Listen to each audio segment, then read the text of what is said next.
I'm going to talk a little bit about a conceptual framework for data-driven decision-making that's designed to try to make sure that we are data-driven rather than drowning in data. And then afterwards, I'm going to turn it over to Ellen Mandinach, who's got quite a lot of expertise on data-driven decision-making as well, to add her comments on the framework. So all of this data that's out there is a great opportunity for us to try to use it to drive better decisions in schools. But it's also a challenge because it isn't enough just to make the data available, to have it be useful for effective data-driven decision-making. The experience that I talked about this morning that the school district of Houston had, where they were just overwhelmed with a 300-page PowerPoint, that isn't unusual. As states, districts, and schools are looking for strategies to improve student outcomes, the quantity available is just enormous. With that abundant data, it can be misused, or we can just drown in it if the decision makers don't understand both the benefits and the limitations of data, the types of data that are relevant to the decisions they're confronted with, and how it can be used for effective data-driven decision-making. And so the hope is that a conceptual framework can help decision makers identify some of the challenges associated with data and derive some appropriate solutions. So I'm going to talk first about a theory of action for data-driven decision-making, which is the first part of the conceptual framework, and then about how that can be used to understand data use challenges. Then turn to the second part of the framework, which relates to particular decision makers at particular parts of the educational system and the different data needs they've got, before going into what the implications are for designing initiatives related to data use and analysis and planning evaluations of educational interventions more broadly. So start with the theory of action here. We've got this diagram that we put together a couple of years ago, which we fondly call the Pac-Man. And it's got several different components where it starts out with the endpoint here, that the ultimate intention of any data initiative, the ultimate aim of data-driven decision-making is to improve student outcomes. And then in the gray, the inside wedges of the Pac-Man are sequential parts that together could lead to better student outcomes, while the blue band on the outside constitute organizational supports for each of the three different types of activities. So let's talk about each of those in turn. The first part is that you've got to get high quality raw data together. You've got to collect it.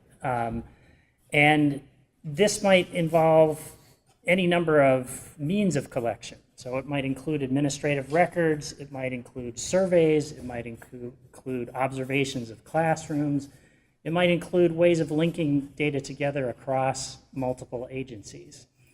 And a good data infrastructure, the blue outside that first wedge, is something that's essential for making sure that you can assemble high quality raw data.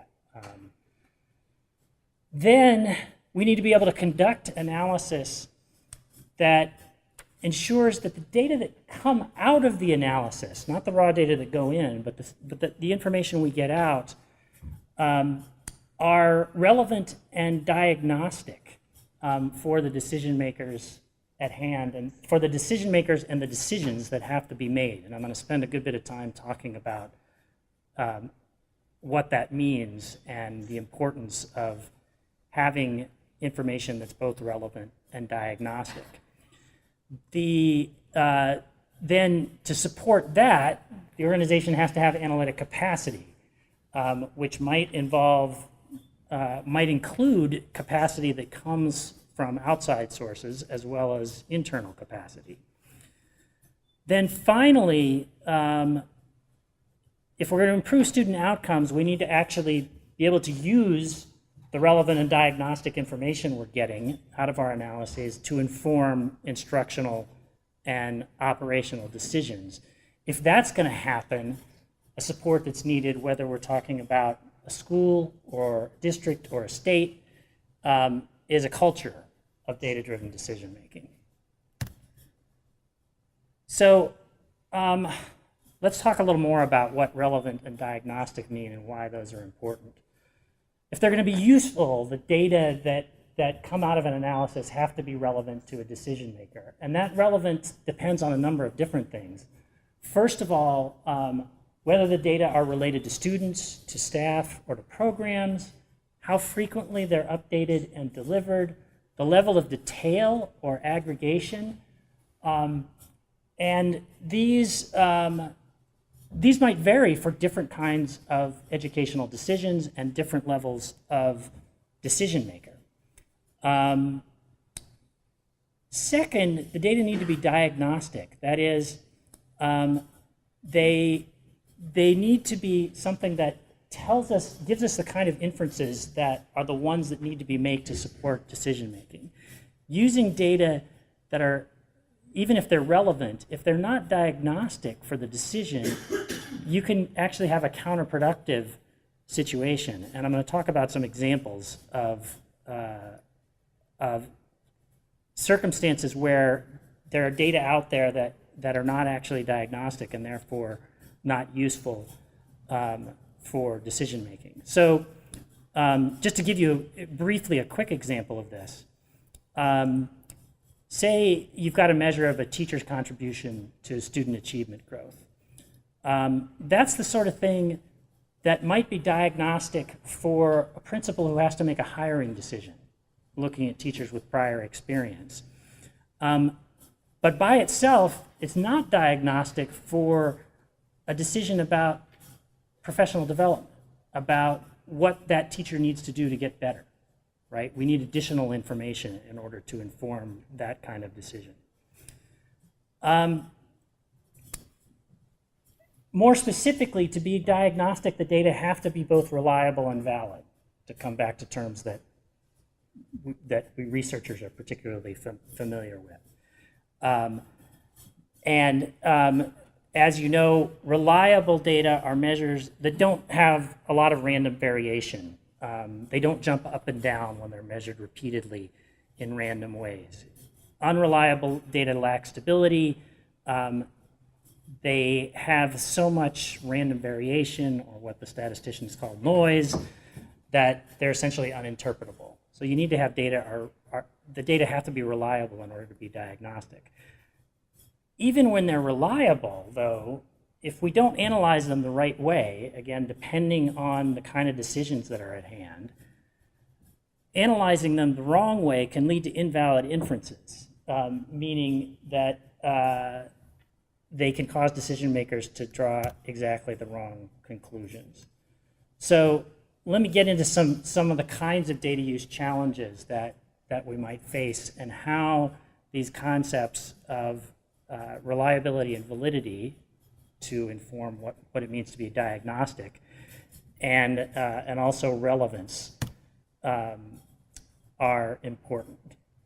So starting with relevance, an initial challenge. Here's an example that we saw a few years ago. We were asked to study some data use initiatives, one of which was an initiative that involved giving high school staff, particularly school counselors, but also principals and teachers, giving them information about the post-secondary success of the students who had graduated from their high schools. So there was a partnership formed with the National Student Clearinghouse, which has data from higher education institutions all over the country. And the idea was, we're going to give the high schools a tool that feeds them back information on how their graduates are doing after they've left, if they've gone to college. Well, from a researcher perspective, I love this idea because it allows me to address interesting questions about long-term impacts. From a policymaker perspective at the district and state level, you could imagine that it might be useful to get a sort of broad long-term picture of how high schools are doing in preparing their students for longer-term success. But it's not so clear how this is actually going to be useful to teachers and principals. It turned out, when we took a look at this, that nobody used the tool. The counselors, the teachers, the principals in the high schools, they didn't pay any attention. And it shouldn't have been surprising, because the fact is this was a tool that was providing information on kids who were gone, right? It wasn't giving them information about what they should do differently or how they might do something better or what they could do with the kids who are in their schools today. Illustrating the point that timeliness is important for relevance, and that is especially true when you get to the micro levels of the system for informing, say, what teachers are doing in their classrooms. A second challenge is doing an analysis in a way that allow us to make the right attributions, that allow us to figure out, well, what's really responsible for any effect that we see. So looking at the post-secondary data again and feeding that to K-12 decision makers, let's say at the state level, we want to have a system that tracks the post-secondary success of kids from individual high schools around the state. That again, that probably is the sort of thing that could be relevant to decision makers at the state level. But we need more analysis to make sure that it's not only relevant but also diagnostic, and in particular that it's valid for drawing conclusions about the success of those individual high schools, or about the staff in those high schools.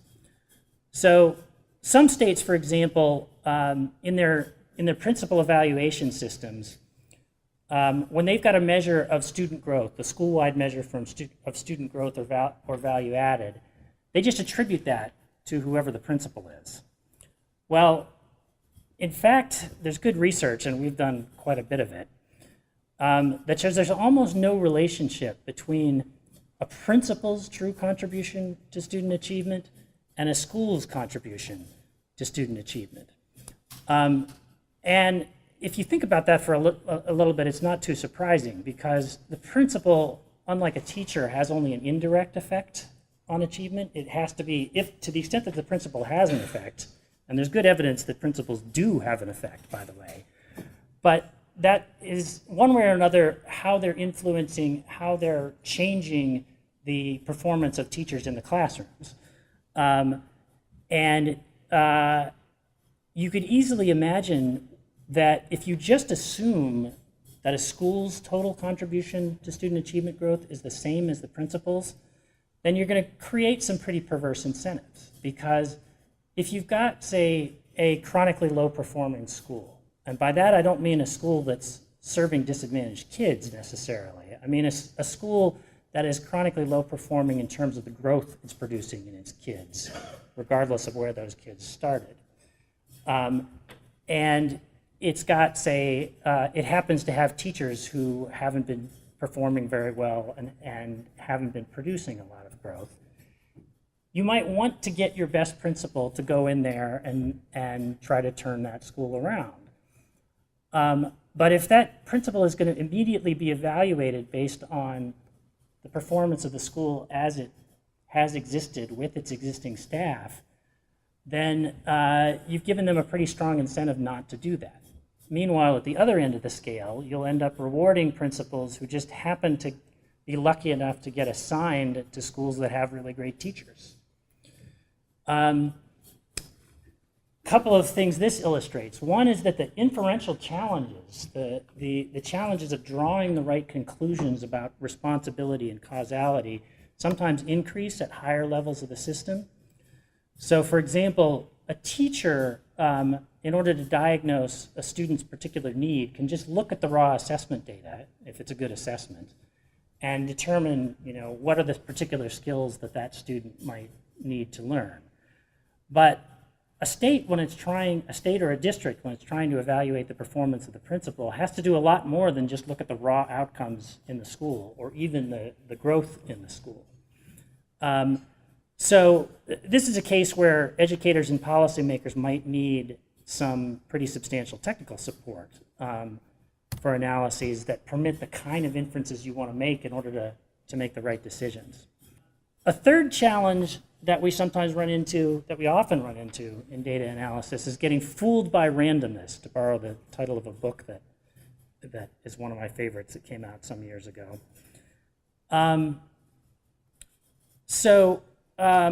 There's a couple of different possible examples here. I'm just going to talk about the second one because I want to move this thing along so that Ellen has plenty of time to talk and that we have some time for questions as well. We once came across a report on student growth for individual teachers, on teacher value added. And a district was using this report, and they had designed this report. They wanted to be data-driven. So for every teacher, they were reporting not only the average student growth or value added, but they were also reporting it for low-income kids, African-American kids, males, females, students with disabilities, English language learners, in reading and math. For all of these, you put them all together, this thing went on for like a dozen pages. And they had about 30 different growth results for each teacher based on all of these different subgroups and different outcomes. Well, most of you are familiar with research, and the standard that is typically used in determining whether a finding is statistically significant is if we have 95% confidence that it's real, right? If it meets a threshold of that. Well, what that 95% confidence level implies is that 1 out of every 20 findings we see that's nominally statistically significant is actually just random. So if you've got a teacher value added report that shows 30 different results, in essence, for every teacher, you're going to have 1 or 2 findings that are statistically significant, but actually meaningless. It just happened by chance. And you're going to end up chasing random variation, chasing flukes. The next year, that teacher happened to look like they did a bad job with, say, low-income minority kids this year. Next year, it'll show that they did a great job.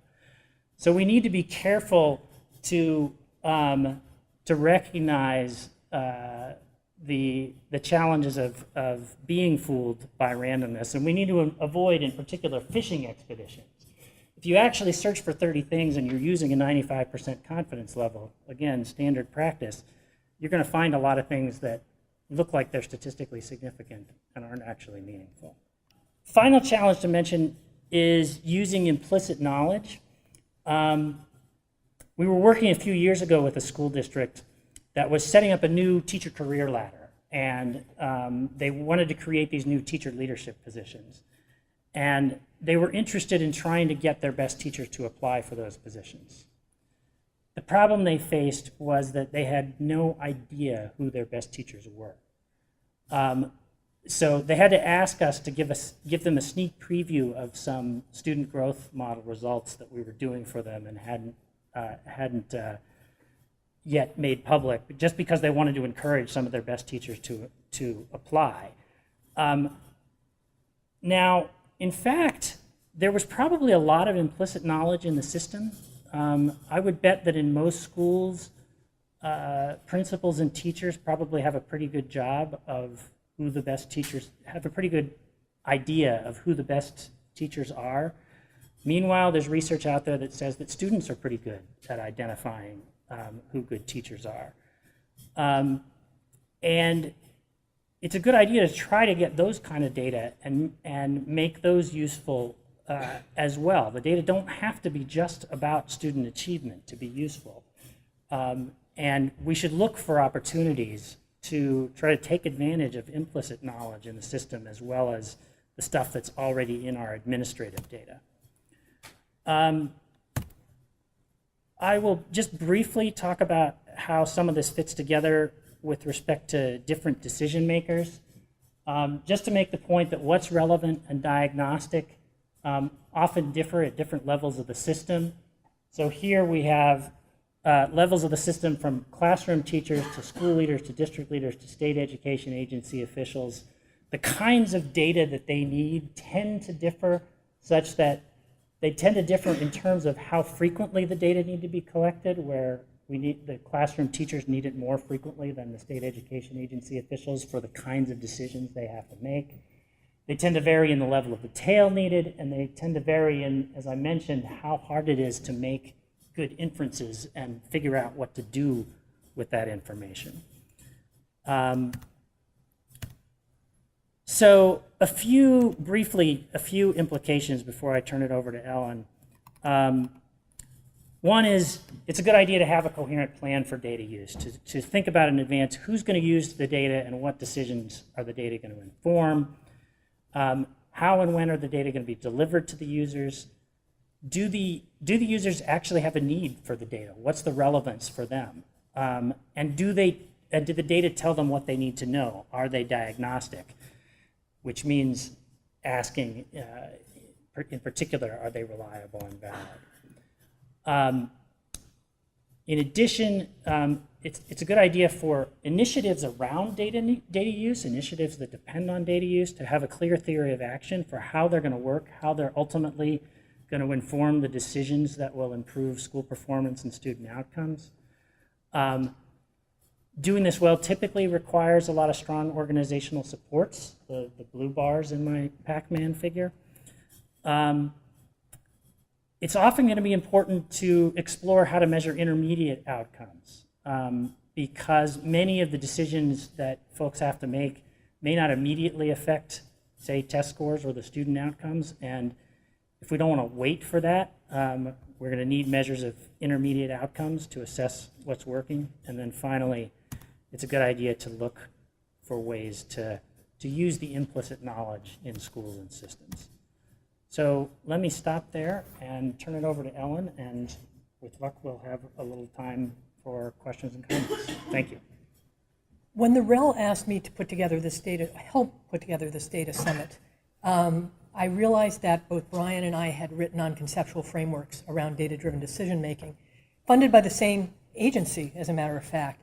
What I want to do is extend Brian's comments, because I agree with everything that he said, but go a little bit deeper into what really is the impact in everyday practice. And much of what Brian said about, and particularly the infographic that he had, is so spot on, because same data, different decisions for different people. They're role-based. Different data, different uses. It depends on where within the pecking order and the hierarchy you are. But one of the most key components of a data property for me, as I've worked with educators around the country, is that the data have to be actionable. There is such proliferation of data at this point, as Brian kept on saying, we're drowning in data. But the data must be useful for the purposes intended. It goes to the reliability and validity, but they really must be actionable, because otherwise, why are we collecting them? Nancy Smith, who was the statewide longitudinal data system grant program director, who's presenting on data governance in another room right now, often talked about the two-way highway, or the one-way highway in many instances, where the people who are in the weeds, producing the data in schools, send those data up to their district, ultimately to Maryland State Department of Education, and to the federal level.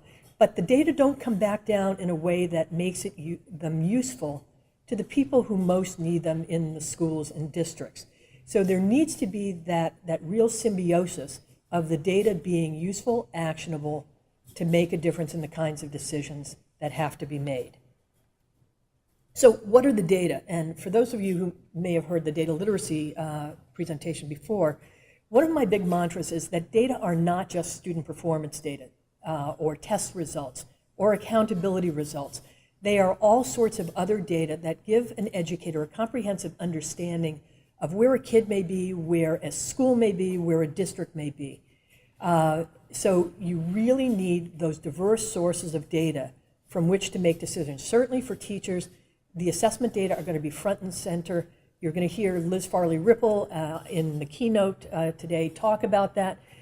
Even in the courses she teaches at the University of Delaware, assessment is central, but you need all of these surrounding data to make the kinds of decisions about, may a child be homeless or in foster care or have not eaten, to be able to help make decisions about how to help that child.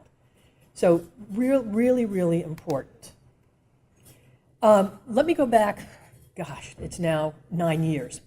And it was work with Mathematica and 6 people who were asked to put together what the Institute for Education Sciences calls their practice guides. We looked at 3,000 pieces of literature back in 2009 to come up with what does the literature say about data-driven decision-making in this sense to improve achievement. And the 5 recommendations that were culled from the literature 9 years ago, and I maintain that they're still relevant now, are the 5 that are up there right now. That what you'll hear throughout this program is about data being an inquiry cycle. It's ongoing, it's iterative, it's about instructional improvement or improvement of schools. That students should be their own data-driven decision makers, that it's important for teachers to involve the students in their own decision-making process. And we can even take that out further to other stakeholders within a child's education, including parents, because part of the essence of using data is being able to communicate with data, a principal modeling data, a teacher being able to describe what's going on so that a child may understand. A clear vision, whether it comes from the chief state school officer, the principal, the superintendent, of why are data being used. Otherwise, people are sort of going in blind about what the heck am I doing with the data anyway. And having a data culture that is deeply embedded in your agency. 2 professors at the University of Toronto, Lorna Earle and Steve Katz, talk about that data use lives and dies in a principal's office. And that's really true. They can make it possible or they can make it impossible for educators. Having the resources like having data teams, data coaches, common time for meeting, incentives, if those things even exist in education, then that's a question. But having a data culture that's deeply embedded as part of your everyday work, and finally to have an appropriate set of data technologies. In 2009, we were thinking of learning management systems, data warehouses, assessment systems, those sorts of things. But now there's such a proliferation of different applications that are on handheld devices and other kinds of technologies that support data, but they have to be aligned to the purposes for which you're using the data. So these still apply 9 years later. The capacity and infrastructure within the education agency. As Brian said so articulately, you need the right data, the appropriate data for the outcomes and the kinds of decisions that you're going to be making. The technology, you need, in many instances, data teams, whether it's in a state level or a school level or a district level, and the people who can facilitate through distributed leadership models, because people move all the time. And my area that I'm focusing on most recently is about the building of human capacity of educators to be able to use data effectively and responsibly. A big thing, and there are 4 sessions in this conference from the Privacy Technical Assistance Center from the Department of Education, PTAC, on the protection of privacy and confidentiality in FERPA. Question is, where do educators get their FERPA training so that they know that they shouldn't be standing at the grocery store having a conversation using a child's name out loud? It's really important, whether you're the data clerk, whether you're an administrator, whether you're a teacher, to know how to use data responsibly and to be data literate. Just a quick discussion on what data literacy is. It's about making data actionable to make decisions, but a whole host of different kinds of data, from short-term to long-term to moment, and all of those diverse data sources. But educators need to know how to use the data in ways that are appropriate. There are challenges and criticisms, and they're not to be eschewed at this point. Data must become an integrated part of everyday work on educators. Just common and integrated in everything you do. But the perception is that data takes more time. And maybe as you're starting to use it, that's true. But it should be just a normal part of like living and breathing. Concerns about how data are being used, and this goes across the country, of inappropriate data breaches, data uses, those are legitimate concerns. That's why FERPA is so important.